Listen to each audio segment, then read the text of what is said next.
वो तो मेरा काम है। तुम तो चिल्लाते जाओगे, बहुत से आते हैं बाबा जी हम आपका उपदेश नहीं सुनना चाहते। हमने कहा भाई बहुत अच्छी बात, हम उनसे बुरा कब मानते हैं। चोर आओ, डकैत आओ, ये आओ, सब आ जाओ। बड़े ध्यान से मेरी बातों को तो वो तो लेके रख लेना।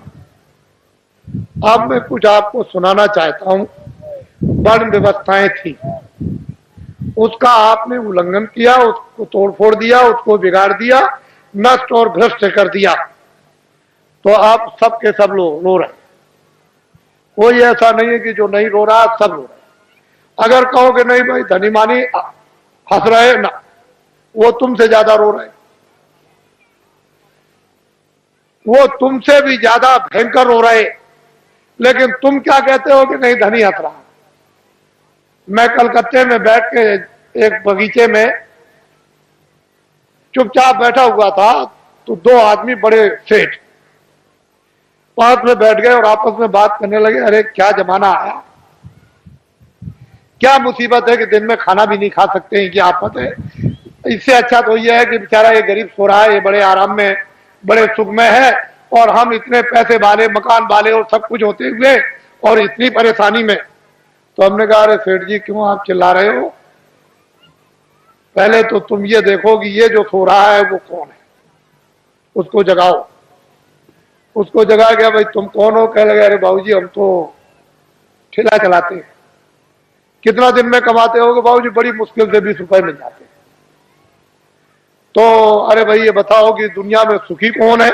कह लगे जिनके पास कोठियां, जिनके पास मोटरें, जिनके पास कपड़े, जिसके पास धन है और जिसके पास ये और जिसके पास वो बहुत। हमने कहा देखा सेठ जी तुम कितना रो रहे थे, और ये क्या कह रहा है कि तुम सुखी और तुम कह रहे हो सुखी, दोनों ब्रह्म, न वो सुखी न वो सुखी। मैं भी वो सोच रहा है ये सुखी होंगे, ये सुखी होंगे। वो जो जिनके पास कोठियां उनको भी, वो तो बाबा जी जानते हैं उनको कोई सुख नहीं। तब तो बाबा जी कहते हैं कि हमको कोई खरीद नहीं सकता। हिंदुस्तान में कोई पैदा ही नहीं हुआ कि बाबा जी को कोई अपने धन दौलत जवाहरात मकान और जमीन से खरीद ले। ये तो आप दिमाग से बात हमेशा निकाल देना, कोई हिंदुस्तान में बाबा जी को खरीद नहीं सकता। और बाबा जी इतने लक्ष्य के पक्के हैं कि मेरे पास बड़े बड़े नेता और लीडर और जो प्रधानमंत्री जो उनके लड़के चले गए वो भी मेरे पास पहुंचे और बड़ा उन्होंने लालच दिया। मैंने कहा इसका असर मेरे ऊपर में धूल के बराबर भी नहीं, लेकिन तुम देश का भला नहीं कर सकते, हम तुमको लिख करके देते, आपके द्वारा देश का भला नहीं हम लिखते। आगे बड़ा आपके द्वारा नुकसान होगा देश का, और खूरेजी होगी देश की, और ये होगा और बर्बादी होगी और महंगाई होगा, सब जड़ दिया। और महात्माओं की बात नहीं मानोगे तो ये रास्ता खुदाली करेंगे, सब कुछ कह दिया। तो मतलब यह है कि बड़े लालच दिए जाते हैं। लोग सोचते होंगे कि शायद बाबा जी को कोई खरीद ले। यह था। अब मेरी बात बड़े ध्यान से यहां से आप शुरू करें।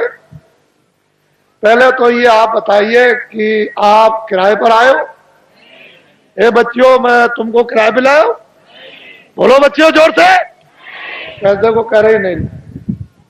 तो ये बताओ बच्चे बच्चियों मैंने कुछ तुमको रुपया बांटा है। कहते नहीं बांटा। अब एक बात तो आपकी है साथ, मेरे पास तो कोई बच्चा है, मैं अकेला फकत। अगर तुम्हारी दृष्टि से देखा जाए तो मेरे पास कोई बच्चा। अब ये बताओ जब मेरे पास कोई बच्चा नहीं और मैं तुमको कहता हूं कि तुम किराए के मकान में, तो क्या मैं अमृत के मकान में? मैं भी किराए के मकान में, आपको भी छोड़ना मुझे भी छोड़ना। तो जब मेरे पास बच्चा नहीं तो मोह किसका, लोभ किसका, झूठ किसका, वादा खिलाफी किसके लिए, चोरी किसके लिए, संग्रह किसके लिए? तो मैं ये समझता हूं कि ये जितने खड़े बैठे हैं बच्चे बच्चियां, ये सब मेरे बच्चे हैं। उस दृष्टि से, ज्ञान दृष्टि से तो सब आप मेरे बच्चे हैं, और संसार की दृष्टि से आप अपने माँ बाप के बच्चे हैं। बात समझ में आई? मोटी बात को समझ लीजिए आप। बाबा जी को तो कोई राष्ट्रपति और प्रधानमंत्री बनना नहीं है, न इसकी कोई ख्वाहिश। अब समझ लो अच्छी तरह से आप। कहीं आप सोचने लगो कि नहीं बाबा जी को कोई ख्वाहिश हो, अरे हमको राष्ट्रपति की और प्रधानमंत्री की भाई, हमारे पास तो जनता, इतनी जनता रहती है, और क्या है, जो झूठ बोला जाता, धोखा दिया जाता, बेईमानी की जाती, चोरी की जाती है, लोगों को सताया जाता, लोगों का धन इकट्ठा किया जाता, वो तो सब ये सब ये तो ये भी आपको पता चल गया कि बाबा जी न प्रधानमंत्री बनते, न बनेंगे, न ख्वाहिश है, न इच्छा, न राय। अब ये बातें बिल्कुल आपके सामने साफ हो गई। अब दूसरी बात तो अब कुछ नहीं। अब ये उत्तर प्रदेश में जो ये कहा गया है, अखबारों और रेडियो पर बड़ा जोरदार भाषण जो सीधा दिया गया है, तो लोगों ने सोचा होगा कि अरे भाई बहुत अच्छा है, देश में बड़ी तकलीफ, सूखा और अकाल की आ गई, और बड़े लोग जो हमारे नेता और लीडर है बड़ा ध्यान रखते हैं, बड़ा ख्याल। असल में जब सत्याग्रह चल रहा था तो इन्हीं नेताओं और लीडरों को लोग क्या कहते थे, देवता है, देवता। अरे हिंदुस्तान के लोगों, जब देश में 30 साल सत्याग्रह चल रहा था, उस समय पर कहा गया था कि अपने देश का कपड़ा तुम कपास पैदा करो खेतों में, और उसका मोटा दरी के बराबर सूत बुनो, और उसका तुम कुर्ता बनो और पैजामा या धोती, और वो उसका नाम है खद्दर, उसको तुम पहनो तो देश आजाद हो जाए। हमने 30 साल ये सुना। क्षमा कीजिएगा, माफ कीजिएगा, ये सब स्पीचें पूरी 30 साल सुनी और अंग्रेजों का राज होश में देखा। उनके कर्मचारी, अधिकारी, और उनके अगर कहीं कोई घटना हो जाए, कहीं पर कत्ल की घटना हो जाए, तो सारे जिले के अधिकारी टूट पड़े, मजाल है। लेकिन क्या, 6 पैसे तोला चांदी मेरे सामने, शुद्ध प्योर, कहीं मिलावट का नाम निशान नहीं, 12 रुपए तोला सोना मेरे सामने बिकता। 6 पैसे मजदूर को मजदूरी मिलती थी, और बेईमानी का नाम नहीं था, और पूरा गुजारा होता था मेरे सामने। 1 रुपए का 60 किलो चावल, 60 किलो गुड़ और 60 किलो चना बाजार में बिकता था, देहातों में तो छोड़ दीजिए। और सब लोग, ये इनकी व्यवस्थाएं बनाई हुई थी कि 1 इंच भी जमीन किसी के पास नहीं है तो बड़े ही तुम चले आओ खेत में, एक बोझा बांध लो, लोहार बांध लो, धोबी बांध लो, ब्राह्मण बांध लो, जिसके पास जमीन नहीं खेत में आ जाओ, 1 गट्ठा बांध के, और 100 घर गांव में हुए तो 100 गट्ठे उसके 1 फसल पर हो गए। 2 फसलें होती थी 6 महीने के बाद। 100 गट्ठे धोबी, 100 गट्ठे बड़ई, 100 गट्ठे नाई, 100 गट्ठे ब्राह्मण, ये बांधते थे। और उस वक्त में 1 गट्ठा वो तो 200 गट्ठे हो गए एक एक के पास।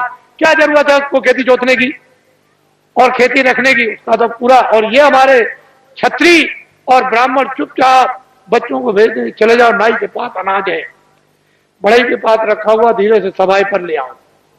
और ये चुपचाप भेज करके बच्चों को अनाज रात को अंधेरे में, कि हम फसल आएगी घर में अब नहीं है तो जाओ ले आओ, और मैं ब्याज के सफाई पर दे देंगे। हमने देखा ब्याह शादी में ये छत्री और ये ब्राह्मण उन छोटे लोगों के काम, कपड़ा देना, ये देना, वो देना, अनाज देना, दूध देना, और फिर घी देना, लकड़ी देना, किसी तरह की छोटे को कोई तकलीफ नहीं हो पाती। हमने देखा, कोई छोटों के साथ अन्याय तो कर ले, हम देखते तो हमने देखा 30 साल सत्याग्रह देखा। क्षमा कीजिएगा, 48 में आजादी मिली, 5000 भी हिंदुस्तान में खद्दर पहनने वाले नहीं थे। समूचे हिंदुस्तान में पाकिस्तान को भी मिला दिया जाए, उसमें भी, और लंका को भी मिला दिया जाए, तो 5000 हिंदुस्तान में खद्दर पहनने वाले नहीं थे। जब यह कहा गया कि देश आजाद हो गया, खद्दर पहन लो, कह लगे हम नहीं पहनेंगे, अपने घर और मकान कौन जलवाएगा, कौन बर्बाद कराएगा, इतना खौफ था। और एक दिन की आवाज पर इन बच्चों ने 1 करोड़ ने टाट, चलो जंगलवासियों, चलो चलो जंगलवासियों, आप अपनी जगह पर रहो बच्चों, वहीं धीरज के साथ सब लोग उसी जगह बैठे रहो, अपनी अपनी जगह पर बैठे रहो।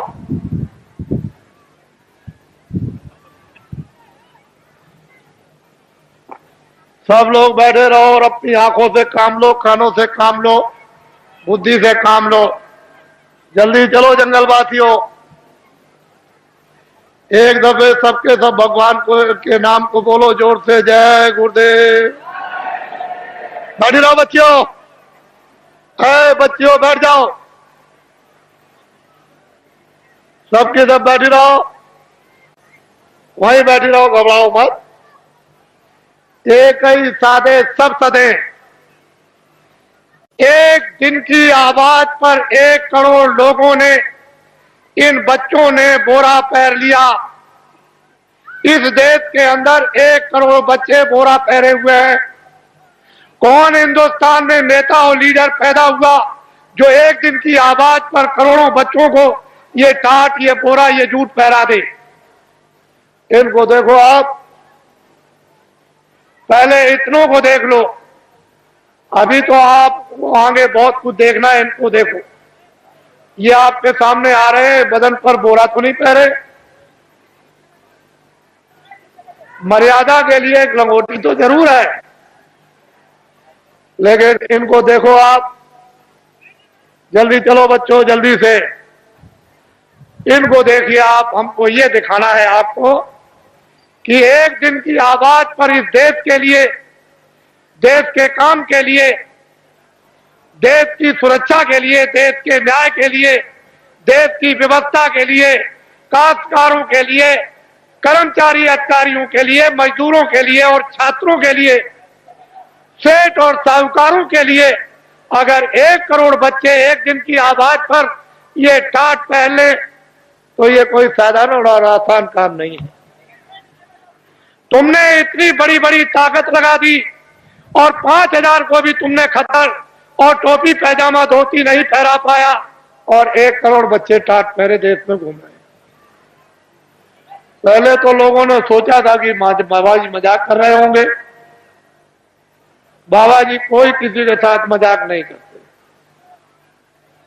इनको देखो अपनी आंखों से, बच्चे और बच्चियों बैठे रहो, वहीं से सब कुछ दिखाई देगा। क्यों घबराते हो? सब दृश्य दिखाई देगा, पूरा का पूरा। है तो रात अंधेरे में तो हो नहीं रहा, ये तो आपकी आंखों के सामने रोशनी में हो रहा। बड़े ध्यान से आप इनको देखें और हमारी बातों को चुपचाप शांति से सुने। कोई बोलेगा नहीं बैठाने वाला, अपनी अपनी आवाज को बंद रखो। इनको देख लीजिए आप, फिर इस बात को बड़े ध्यान से सुने कि दिल्ली की लोकसभा में 1 साल का खर्चा, जो एमपी जो दिल्ली में उस पार्लियामेंट लोकसभा में बैठते हैं, साल भर का लोकसभा का केवल खर्चा 35 अरब का। कितने अरब का? जोर से बोलो, 35 अरब का।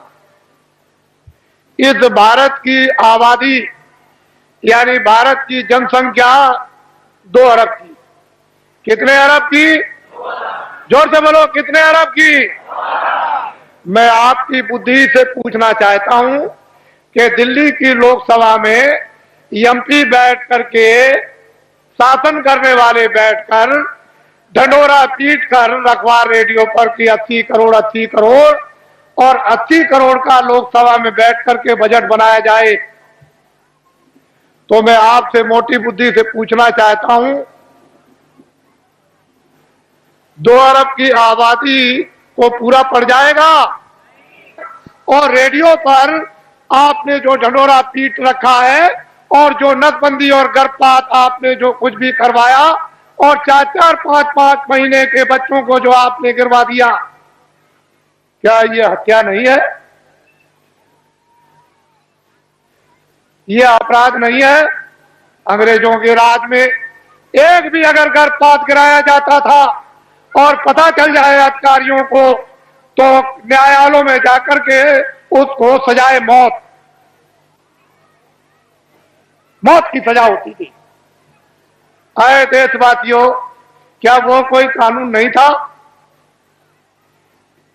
इतने आपने गर्भपात गिराए, इतनी नसबंदी कर्मचारी अधिकारियों की आपने इमरजेंसी में इनको पकड़कर सेठ साहूकारों को, इन देवियों को और बच्चों को पकड़कर आपने इतना बड़ा, आपने जनसंख्या की कमी के लिए आपने जो काम किया, और इस समय पर 2 अरब की आबादी है। बोलिए आप फेल हो गए कि नहीं? बोलिए फेल हुए कि नहीं? हमने भी मेरठ देखा था 50 साल पहले, हमने भी दिल्ली 50 साल पहले देखी थी। एक मामूली सी दिल्ली थी, वो चांदनी चौक के इर्द गिर्द ही आबादी थी और बाकी दिल्ली में कुछ नहीं था। हमने अपने आंखों से देखा था। आज उस दिल्ली को देखिए तो एक जो दिल्ली से 30-40 किलो की मील की दूरी पर गांव भी होगा, वो भी शहर बच गया। हमने देखा था।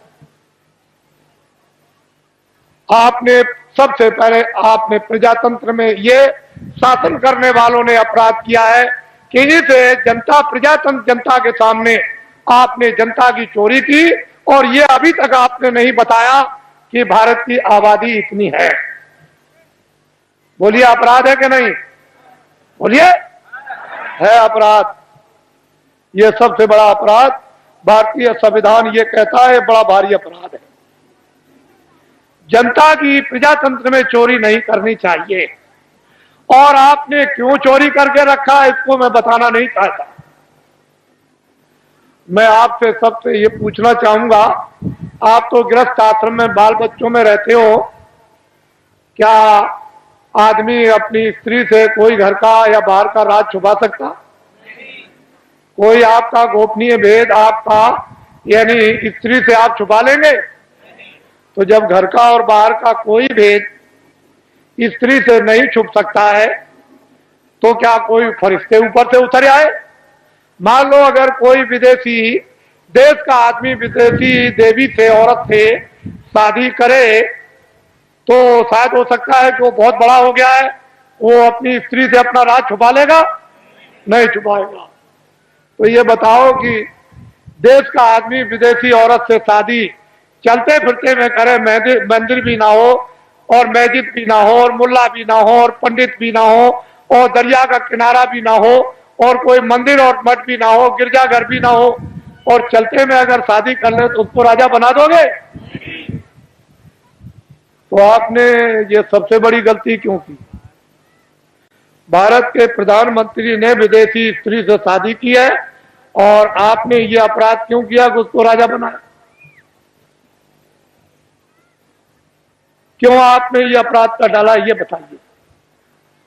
ये देश के लिए, जनता के लिए, ये अपने गौरव के लिए, अपनी जाति समाज के लिए ये क्या छोटा अपराध है? अब ये बताइए, जब आपने प्रधानमंत्री राजा बना दिया तो कोई गोपनीय अपनी स्त्री से राज छुपा सकता है? तो ये सिद्ध और साबित हो गया कि मंत्रालय का, फौज का और उनका, और जो योजना बनाते हैं, जो कमजोरियां हैं इस प्रजा की, इस जनता की, इस देश की, इस हथियारों की, उड़ने वाले हो, मारने वाले हो, जो कुछ भी फैक्ट्रियों का उत्पादन हो या संग्रह हो, वो सब विदेश में चला गया। मैं एक बात और आपको ये बताना चाहता हूं, उस समय पर ये राष्ट्रपति जो आए तब तो नहीं थे, लेकिन हमारे सरदार राष्ट्रपति थे जो रिटायर हो गए। उस समय पर यानी भारत की टकसाल करेंसी विदेशों में छपने के लिए दे दी गई। टकसाल और करेंसी विदेशों में छपने के लिए दे दी गई। भारत का संविधान और भारत की नीति, आप एमएलए और एमपी और मतलब यह है कि जो भी संसद सदस्य हो वो राष्ट्रपति से शपथ ग्रहण करते हैं कि हम अपने भारत का, भारत की जनता का, भारत के विकास का और फौज के सामान का हम कोई भी प्रतिज्ञा करते हैं, गोपनीय भेद किसी विदेशी को नहीं बताएंगे और अपनी करेंसी किसी विदेश में नहीं छपवाएंगे।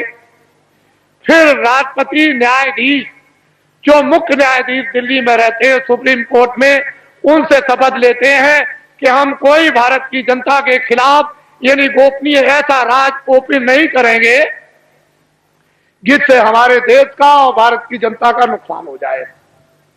और अगर आप ये गोपनीय राज भारत और भारत की जनता का, फौज और फौज के सामान का अगर आपने ओपन कर दिया तो संविधान का अपराध आप लोगों को लग गया। वो करेंसी टकसाल विदेशों में छपने लगी।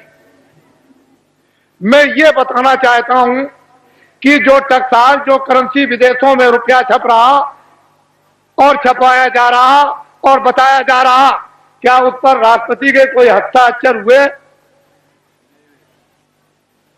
आपको ये बताया गया राष्ट्रपति द्वारा कि हस्ताक्षर हो गए राष्ट्रपति के विदेश में भारत की करेंसी इस देश को चलाने के उत्पादन के लिए और खुद और समृद्धि के विकास के लिए बाहर छपाई जाएगी। कोई राष्ट्रपति और उपराष्ट्रपति का कोई दस्तखत हुआ? आपने कभी सुना? तो आप क्या छत्री हो? क्या हो आप? कौन सी मूछ लगाई आपने? कौन से बाल लगाए? और फिर क्या तुम छत्री हो? क्या रखते हो बुद्धि और क्या तुम वीरता रखे हो? तुम्हारे पास में क्या ज्ञान है? ये तो भारतीय संविधान कहता है। इतना बड़ा राज इस भारत की जनता के साथ, विकास के साथ और देश के कानून के साथ ये पूरा जो इतना खिलवाड़ किया गया, ये क्षमा योग नहीं है। मैं कुछ नहीं कहना चाहता। आपकी तकलीफ जो इस मंच पर पटकते हो, दर्दों को, उसकी वजह से मुझको ये सब आपके सामने आना पड़ा। और मैंने तो अभी कुछ नहीं कहा। इसमें क्या मसाला भरा हुआ आपको तो कुछ मालूम नहीं है। ये तो मैं आपको बताना चाहता हूं। वह संसद सदस्य जिनको आपने चुन करके विधानसभाओं में और लोकसभा में भेजा, उन्होंने इस पर आलोचना क्यों नहीं की? वो तो ज्ञानी थे, वो तो तुम्हारे भेजे हुए थे, तुम्हारे नुमाइंदे थे कि तुम्हारी तरफ से, तुम्हारे देश की तरफ से, तुम्हारे कानून की तरफ से, तुम्हारे उत्पादन की तरफ से, तुम्हारी खुशहाली की तरफ से बोलेंगे। तो वो संसद सदस्यों ने क्यों नहीं कहा? क्यों नहीं शोर मचाया? उनको दिल्ली में शोर मचाने की जरूरत नहीं, लखनऊ में शोर मचाने की जरूरत नहीं। वो लौट करके आते और जनता में शोर मचाते। सच्चा न्यायालय ये था। कहीं जाने की जरूरत नहीं, ना वो कहीं उधर जाना, आपको किसी गवर्नर के यहां जाना, ना आपको किसी कमिश्नर के यहां जाना, ना एसपी के यहां जाना, ना डीएम के यहां जाना, ना किसी दफ्तर में और न्यायालय में जाना। ये सच्चा न्यायालय तुम्हारा था। ये वोट का न्यायालय था। जब तुमको ये अधिकार मिला तो तुम यहां चिल्लाते आकर के कि वो करेंसी जो है बगैर राष्ट्रपति के दस्तखत के, बिना उपराष्ट्रपति के दस्तखत के वो करेंसी विदेशों में छापी जा रही। अब तुम्हारे पास क्या रह गया? ये भी नहीं है, लंगोटी भी उतर जाएगी, ये भी चली जाएगी हाथ से। और वो कत्लेआम होगा जो बाबा जी पहले से सुनाते चले आए। सरेआम बाजार में कोई भी तुमको देखने वाला नहीं होगा। तुम्हारी बहु बेटियों को जब लोग खींच करके ले आएंगे और सड़कों पर डाल लेंगे, तब तुम कहोगे चलो बाबा जी के पास दौड़े। ये काम आएंगे आपसे, ये खड़े हुए ये काम आएंगे, यही आपके काम आएंगे। इसको देश वीरों का देश है, क्षत्रियों का देश है, विद्वानों का देश है, ब्राह्मणों का देश है, सत्कर्मियों का देश है, त्यागियों का देश है। आप इसको अनाचारियों का देश बना डाला। इसलिए आप इससे कहो, गांव-गांव में आपको जरूरत नहीं है, ना आपको दिल्ली में किसी तरह के सत्याग्रह की, कोई आंदोलन की और फेरियों की जरूरत नहीं है, ना दफ्तरों में आप जाते हो। वहां ये बेचारे हमारे जो इंस्पेक्टर है यहाँ, ये कोई जा रहा दिल्ली, कोई लखनऊ जा रहा, क्यों जा रहा? कि वहां रैली निकलेगी, सत्याग्रह होगा। आज इसका सत्याग्रह, कल उसका सत्याग्रह। आप उस मजिस्ट्रेट का, उस डीएम का, उस बेचारे जो रक्षा करते हैं उनका समय तो वहां चला गया। तब तक यहाँ डकैती हो गई, तब तक यहाँ कत्ल हो गया। तुम चिल्लाए दरोगा जी, तुम चिल्लाए एसपी साहब, ये तुमने क्या कर दिया? और वो बेचारे चले गए वहां उनको बचाने के लिए। अरे ये क्यों करते? कहीं जाने की जरूरत अब नहीं। बस अब एक काम करो, लाओ इधर पकड़ाओ। एक ये काम करो, ये भूमि जोता खेतिहर काश्तकार संगठन की जो आधारशिला 10 सितंबर 1987 में रखी गई ग्राम देवलखा, तहसील केसरगंज, जिला बहराइच। लोगों को मालूम नहीं था, वो तो मजाक समझते थे कि बाबा जी मजाक कर रहे, आधारशिला कितने आदमियों के बीच में, ये तो आपको कोई इतने आदमी इकट्ठे नहीं कर सकता। उनको तो ये पता नहीं था कि बाबा जी इतनी जल्दी जल्दी काम करेंगे। तब तक फौरन घोषणा हो गई, 5, 6, 7 को फौरन चलो हरदोई, और काम का भूम जोता खेतर का झंडे, हमको शक्ति दो, हमको ज्ञान दो, हमको बल दो। देखो आप फिर देखिए, आप इस झंडे को ले लो। इस झंडे को लेने के बाद किसी की रैली में नहीं, बाबा जी की अपील है, किसी के सत्याग्रह में नहीं, कोई धरना नहीं देना, किसी मजिस्ट्रेट को या किसी एसपी को, किसी कमिश्नर को और किसी डीएम को या किसी अधिकारी कर्मचारी को वहां जाकर के उसका घेराव नहीं करना। इस झंडे को ले लो। अगर आप लोगों ने अपना झंडा जो ले लिया, जो आपका झंडा मैं पकड़े हुए हूं, मेरा झंडा तो ये बाद में बनेगा, अभी तो आपका झंडा है। अगर मैं इस झंडे को ले लेता तो आप कहते बाबा जी मेरा झंडा तो है नहीं, तो आपका झंडा, ये आपका झंडा मेरा नहीं, मैं तो इस झंडे को लिया। देखो वो, मैं तो वो काम कर रहा था, और वो झंडा टाट वालों का, दूरदर्शी का, वो अलग है, और वो आपका उधर फैरना। इस झंडे को ले लो और ये ऐलान कर दो गांव गांव में कि भूम जोता खेतर काश्तकार ये अपना अपना झंडा लेकर और फौरन सभाएं करें, और जल्दी से जल्दी, और देर करने की जरूरत नहीं है, वो अपनी अपनी तकलीफें गांव में सब बताएं इन ठाट वालों को। जो भी आपको पर्चे मिल जाए प्रस्ताव के, उसमें ट्रैक्टर का कर्जा, ट्यूबवेल का कर्जा, नाली का कर्जा, कुएं का कर्जा, इंजन का कर्जा, मेड़ का कर्जा, भैंस का कर्जा, बैल का, घोड़े का, गधे का, बकरी का, सुअर का, और हलों का, और यंत्रों का, और खाद और गैबर गोश्त का, और खादों का, और बीजों का, जितना भी कर्जा 40 सालों का सरकारी रदा तुम दे सकते हो कि नहीं दे सकते हो, वो झंडे लेकर के तुम बखात करो और अपनी चीज को पटको जल्दी से, और ये कहो कि झंडे अब हम इस योग नहीं रह गए, हम में ये समर्थता नहीं रह गई, अब हमारा 40 सालों का सरकारी जितना भी कर्जा है वो मैं ब्याज के माफ हो जाना चाहिए। बस आप अपनी आवाज को बाहर निकालो, वो सुन रहा है, वो सब कुछ करेगा। तुम क्यों घबराते हो? लेकिन आवाज नहीं निकालोगे तो कुछ नहीं हो सकता है। और जब तुमने झंडे लिए और गांव गांव में प्रस्ताव पास हुए और कमेटियां इन भूम जोता खेतर काश्तकारों की जब स्थापित होने लगी और अध्यक्ष और उपाध्यक्ष जैसे ही गांव गांव में बनने लगे, अगर वो नेता लीडर जो सड़क छापते, जो रास्ते में पकड़कर फौरन उसी दिन पकड़ करके और फौरन कुर्ता टोपी पहनाकर और डिक्लेयर रेडियो अखबारों पर कर दिया, मोहर लगा दी कि ये नेता हमारी पार्टी का है, वो सड़क छापने का, उसको कह दिया, बस कह दिया कि इसको तुम अपना मतदान, अपना वोट हिंदू मुसलमान और सिख ईसाई दे दो। उस बेचारे को ये भी धोना नहीं आता था, ये पीछे तो धोना भी, टट्टी पेशाब भी नहीं आती थी, और सड़क छाप नेता बन गया, दिल्ली में एमएलए और एमपी बन गया। अधिकारियों तुम नहीं जानते हो, जो हम कहे उसको करना। अरे भाई कानून, अब कुछ नहीं, कानून को हम कुछ नहीं समझते, कानून रद्दी की टोकरी में डालो, जो हम कहते हैं वही कानून लीजिए, आपका भला क्या होगा। जब वो कहते हैं कि हम कहते हैं वो करो, कानून को रद्दी की टोकरी में डाल दो। ये सब अधिकारी और कर्मचारियों को पता है कि मेरे साथ जो सलूक किया जा रहा है, मैं बाबा जी सब जानते हैं। ये सड़क छाप नेता बन गए, और ये सड़क छाप नेता जो सड़क पर बन करके फौरन उनको मोहर लगाकर और आपसे वो वोट दिलवा दिया।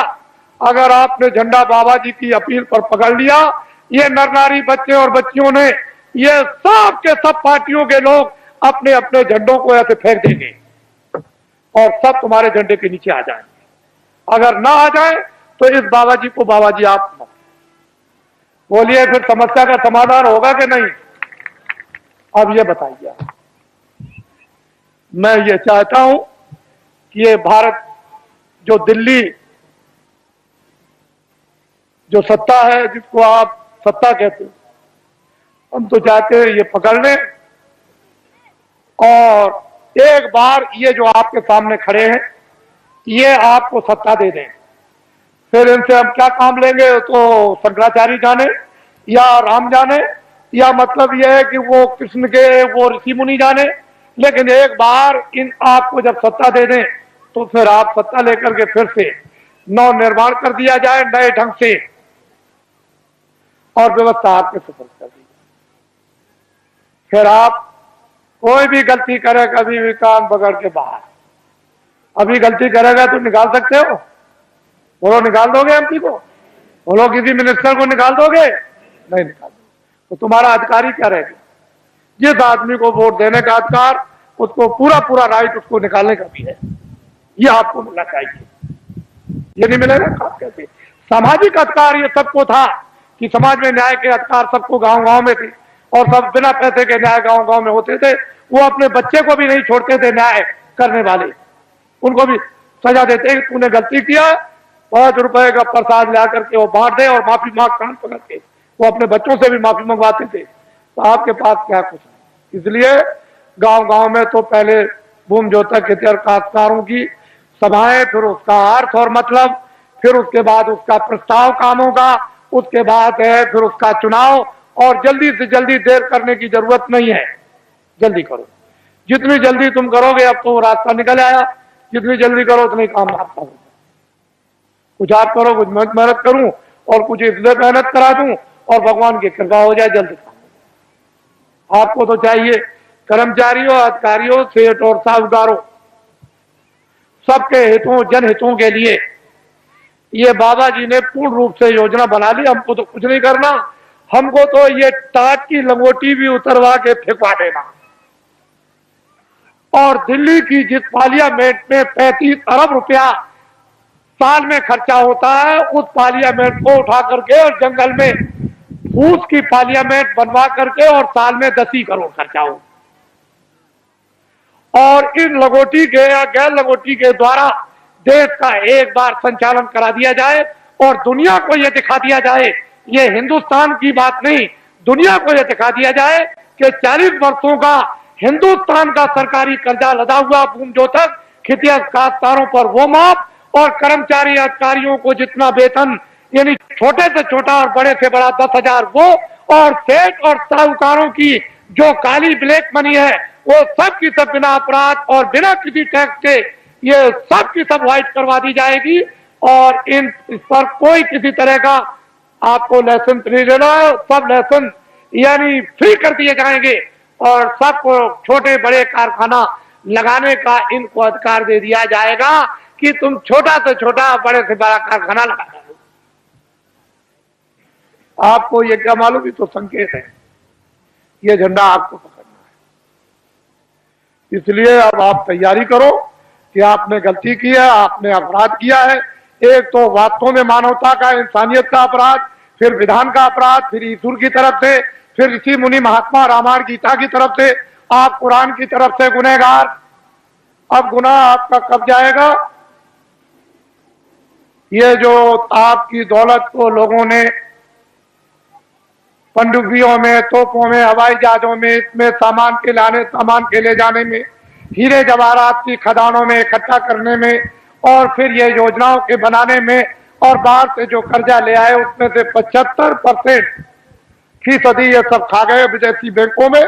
22 मुल्कों में, यही आपके पास में नेपाल है, यहाँ के मिनिस्टरों ने, लोगों ने इतना रुपया नेपाल की बैंकों में जमा कर दिया है, इतना रुपया जमा किया। अगर नेपाल का ही खाली रुपया हिंदुस्तान का जमा किया हुआ अगर वापिस आ जाए तो जितना भी बाहर से आप कर्जा ले आए हो वो कर्जा और ये ब्याज ये पूरा का पूरा अदा हो जाएगा और बहुत सा विकास भी हो जाएगा।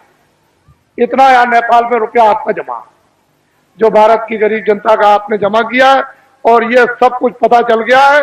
इसकी सबकी इंक्वायरी कौन कराएगा? ये भूमि जोतक खेतिहर काश्तकार ये कराएगा। हमने तो ये कह दिया है कि दफ्तरों का ऑडिट करवा दिया जाए तो 20-20 साल की सबको सजा होगी, लेकिन हमने अपने कर्मचारी अधिकारियों को पूर्ण रूप से जनता के सामने बता करके निकाल दिया कि ये कोई भी मतलब ये भ्रष्ट नहीं है, इनमें से कोई भी भ्रष्ट नहीं है, न कर्मचारी, न अधिकारी, न छोटे न बड़े, न पुलिस के और न पुलिस के अधिकारी, न इनकम टैक्स, न सेल टैक्स, और हमारे सेठ साहूकार भी नहीं है और छात्र भी नहीं है और हमारे काश्तकार भी भ्रष्ट नहीं। ये व्यवस्था भ्रष्ट है। इसलिए हमने अधिकारियों कर्मचारियों को निकाल दिया और जनता से अनुरोध किया है कि कभी भी ये मत सोचना कि अगर कभी तुम कहो कि ऑडिट कर दिया जाए तो देखें कौन, तो ये गुनहगार और ये अपराधी नहीं है, ये बिल्कुल आपके सामने छोड़ दिए गए। अब ये कौन आएगा गर्त में, जहां से संचालन होता है, यह तो उनके ऊपर आकर के पड़ेगा कि आपने कर्मचारी अधिकारियों को काम क्यों नहीं करने दिया। तो कहीं ना कहीं तो बात फंसेगी आकर, लेकिन ये बिल्कुल निकल जाएंगे।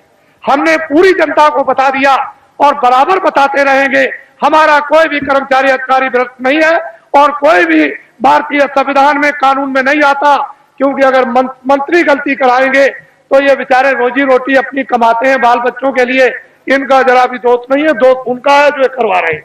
बोलो है कि नहीं, करवाने वाले का दोष है, इनका कोई दोष।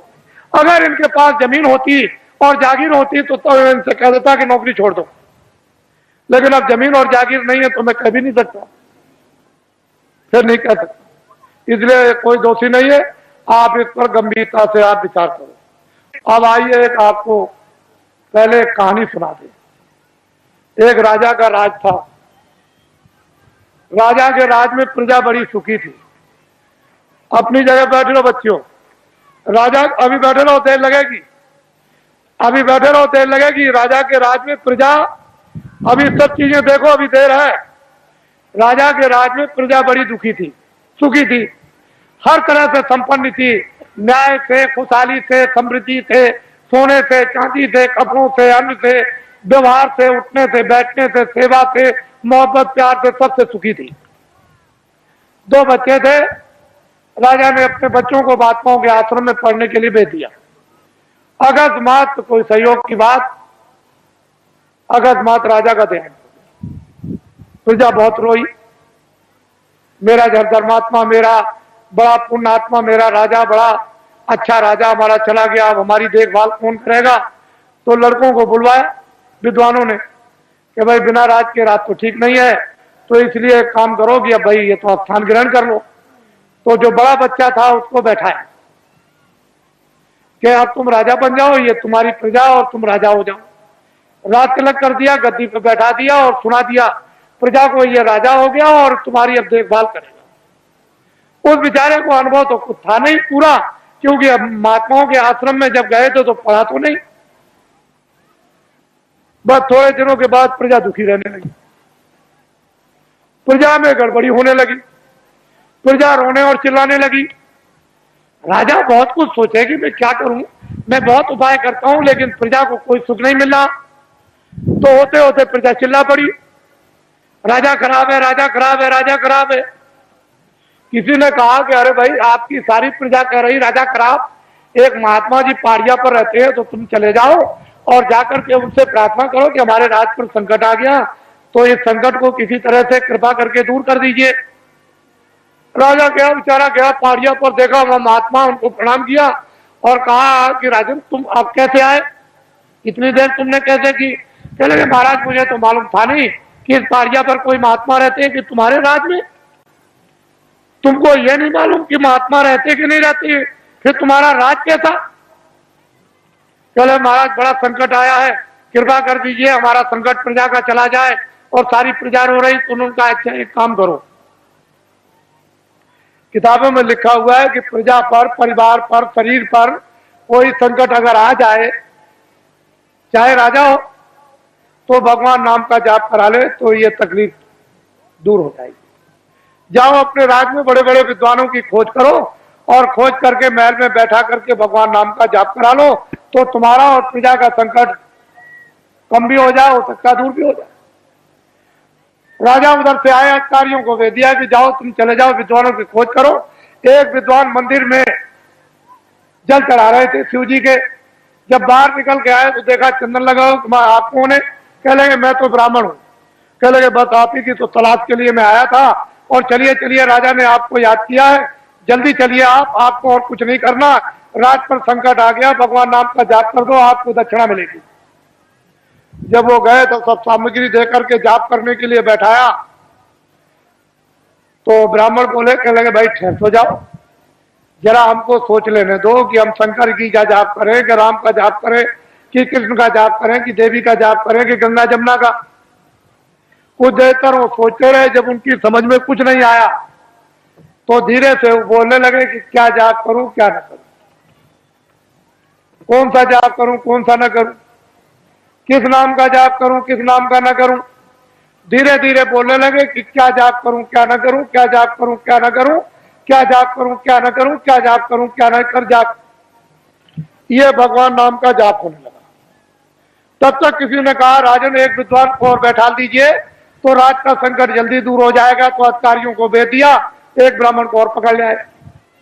कह लगे महाराज आपको दक्षिणा मिलेगी, आपको क्या करना, भगवान नाम का जाप करना, राज पर संकट आ गया वो दूर होना चाहिए। दूसरे ब्राह्मण आए, जब वो बैठ गए तो कहा महाराज अब जाप कीजिए। उनका भाई ठहर जाओ। उनसे जरा होशियार थे, उन्होंने सोचा कि भाई ये कितने दिनों से जाप कर रहे हैं, तो कई दिन उनको लग गए। ये किस नाम का जाप कर रहे हैं, तो वो धीरे धीरे कहते थे क्या जाप करूं क्या ना करूं, क्या जाप करूं क्या ना करूं। तो दूसरे विद्वान कहने लगे जो ये करे तो मैं करूं, जो ये करे तो मैं करूं, जो ये करे तो मैं करूं, जो ये करे तो मैं करूं, जो ये करे।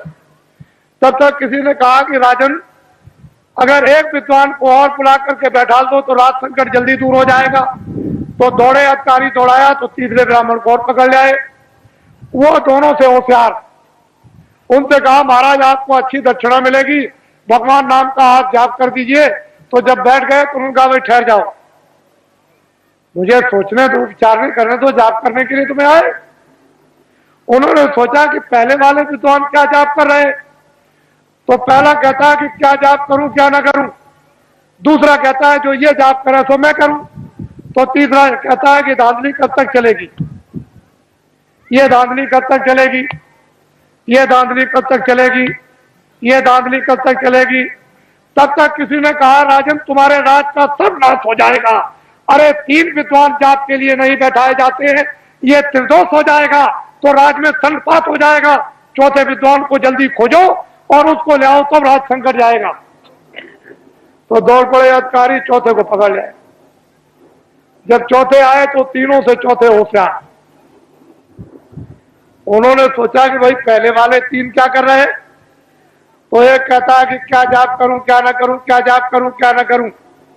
तो दूसरा कहता है जो ये करे सो मैं करूं, जो ये करे सो मैं करूं।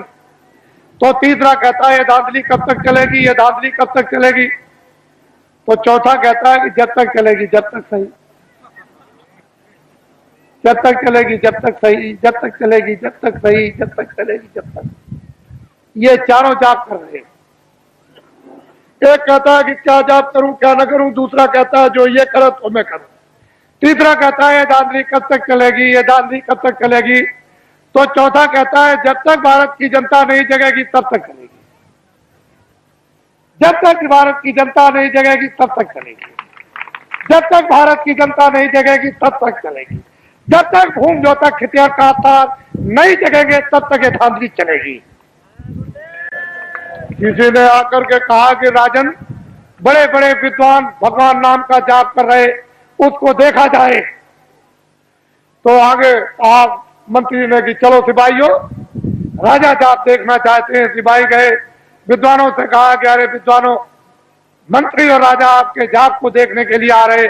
कह लगे कोई चिंता फिक्र मत करो, कब आ रहे, कितने बजे से आएंगे, इतने बजे से आएंगे, चल पड़े। बात वो सब के सब विद्वान जोर से बोलने लगे क्या जाप करूं क्या ना करूं, जो ये करे तो मैं करूं, जो ये करे तो मैं करूं, ये धांधली कब तक चलेगी, ये धांधली कब तक चलेगी। तो चौथा विद्वान कहता है जब तक राजा साहब नहीं आएंगे तब तक धांधली चलेगी, जब तक राजा साहब नहीं आएंगे तब तक धांधली चलेगी। तो राजा साहब ने जब कानों से सुना कि अरे, एक कहता है कि क्या करूं जाप कर क्या ना करूं, दूसरा कहता है कि ये करे तो मैं करूं, तीसरा कहता है धांधली कब तक चलेगी, ये धांधली कब तक चले, चौथा कहता है जब तक राजा साहब नहीं आएंगे तब तक चलेगी। तो राजा साहब ने कहा अरे बदमाशों, मैं आ गया, तुम्हारी बदमाशी नहीं चलेगी। आप तो अभी क्या मानो, आप लोग घबराओ मत, ठहर जाओ, वही बैठे रहो और उस मंत्री बनाओ। तो सबसे पहले गांव में जाने का कोई बुजुर्ग मिल जाए क्षत्रिय मिल जाए, ब्राह्मण मिल जाए, कोई बुजुर्ग मिल जाए, तो डाक वालों को सबसे पहले पैर छूना चाहिए। पहला काम तुम्हारा यह है। और कभी भी तुम किसी अधिकारी के सामने और कोई भी क्षत्रिय मिल जाए, ब्राह्मण मिल जाए, गुरु मिल जाए, उसके सामने तुम कभी कुर्सी में मत बैठना। तुम्हारी कुर्सी ये जमीन है, खड़े हो जाओ, फिर पीछे घूम जाओ। ये जो बैठे विराजमान है, ये आप सब आपके क्षेत्र के और के भी है, तो आप पहले इसको भी प्रणाम करो।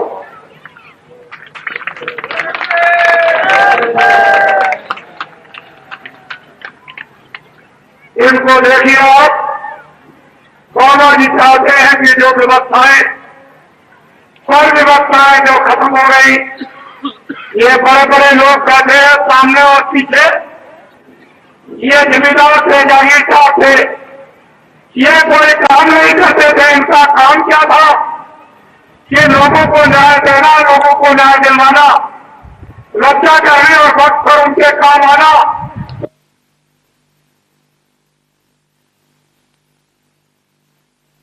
नहीं,